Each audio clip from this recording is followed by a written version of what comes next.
I want to discuss briefly the ceasefire between the United States and Iran. So yesterday, Donald Trump announced that there will be a 2-week pause to this war and that the United States and Iran will meet in Pakistan to negotiate a possible long-term ceasefire. And what he said that's very important is that he will use the 10-point Iranian plan as a framework to discuss a peace treaty.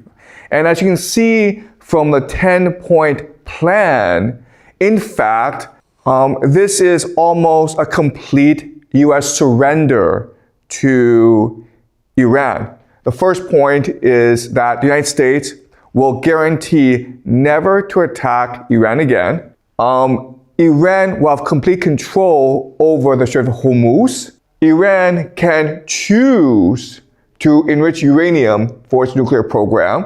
All sanctions on Iran will be removed. This is a very big deal. Removal of all secondary sanctions against foreign entities that do business with Iran, and of all United Nations Security Council resolutions against Iran, and of all International Atomic Energy Agency resolutions, compensation, reparations for all the damage that the United States and Israel did to Iran, withdrawal of US combat forces from the Middle East, giving Iran control over the Middle East. And the last, and the most important, is that the United States will also agree to end hostilities against all of Iran's proxies, including Hezbollah and the Houthis in Yemen. So as you can see, this is basically a complete US surrender to Iran, which tells us right away that Donald Trump is not serious. If you go into a shop and you negotiate with the shop owner and you want to sell maybe a book to the guy and you're hoping for $100, but because it's bargaining, you think, maybe I should start high, so you say $1,000. If you say $1,000 and the shop owner says, yeah, I'll take that deal, there's something wrong here, okay? All right, so there's something very wrong, and there's very little chance that the ceasefire will hold. And in fact, we're already seeing news that the ceasefire is being broken, okay? So there are 3 individuals on Twitter who've made some very interesting points. All right, so in this tweet, Mr. Bojak said that, listen, if this is really a ceasefire, why is the United States continuing to send aircraft carriers, the USS George Bush, to the Middle East?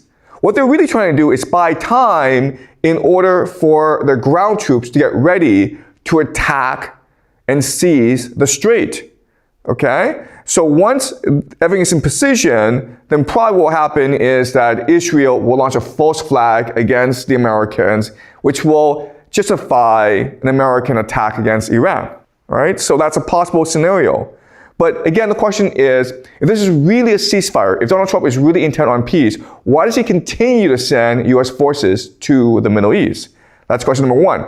Question number 2 is, the problem is how Iran is defending itself. It's using something called the Mosaic defense, which is to say that it has 31 provinces, and these are 31 cells or units that are all responsible for their own strategy and attack and defense, meaning that there's no longer a centralized command. So it doesn't matter if you negotiate with the leadership of Iran, because the IRGC, the people who are fighting, will not agree to a ceasefire because they do not trust the Americans or the Israelis. So whatever happens in Pakistan will not affect the outcome of the battlefield. And that's a problem with the Mosaic defense. Think of the Mosaic defense as almost a dead man switch, where if you kill the Ayatollah will tell his people to fight to the end. So the Mosaic defense will only come to an end if either Iran is defeated or the Americans are defeated. This thing collapses if there's in between a ceasefire, because in order for the Iranians to implement a ceasefire, they themselves will have to go and control these Mosaic units in the provinces, which basically means a civil war. Okay? So it's almost impossible, even if Iran were to negotiate a favorable peace deal, for Iran to actually implement this peace deal within its military. Okay? That's problem number 2. Problem number 3 is the United States continues to have an air bridge to the Middle East. So even though there's a ceasefire, you have these massive movement of US ground troops, of US planes, of US artillery and tanks to the Middle East. So if there's really a peace, why is this happening? And another way of saying this is that the political systems of both the United States and Iran have lost control over the war. Once these militaries start fighting, they are determined to fight to the bitter end. Okay? But unfortunately, what this tells me, the fact that Iran is willing to negotiate a peace treaty, probably means that there is a schism or divide between the political leadership in Iran and the military leadership in Iran. And this is going to cause a lot of problems in the future. So maybe before this past month, it seemed as though that Iran had control over the battlefield and Iran was winning it. But I think over time, what's going to happen is that fissures will arise in Iran, and Iran will start losing the battle more and more as the United States and Israel develop a much more coherent strategy against Iran. Another major issue is that as this war drags on, the world economy is going to suffer, which means that people can no longer drive their cars, and which means maybe a lot of people will also starve. And this means that ultimately public or global opinion will slowly turn against Iran. Okay? And even Iran's closest allies, Russia and China, will feel the strain of this war and maybe even pressure Iran to end this war.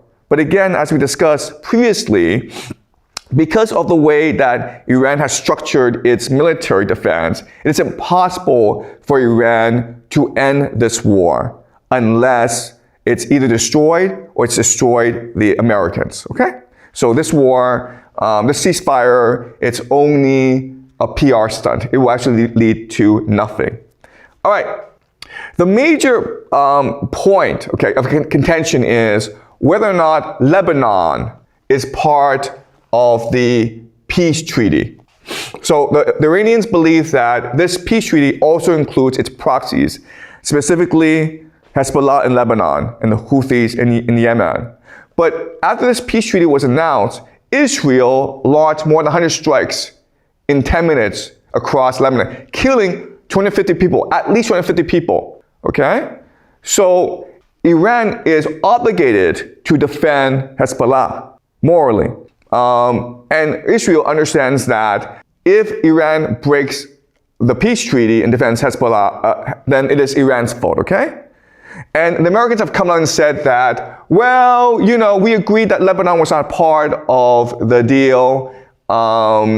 J.D. Vance, the vice president, said, oh, it's a legitimate misunderstanding. We thought that Hezbollah wasn't part of this deal, but the Iranians thought it was. Okay, so this is a misunderstanding, okay? But this tells you that the Americans and Israelis are not serious about maintaining the ceasefire. Okay, they've already found a loophole.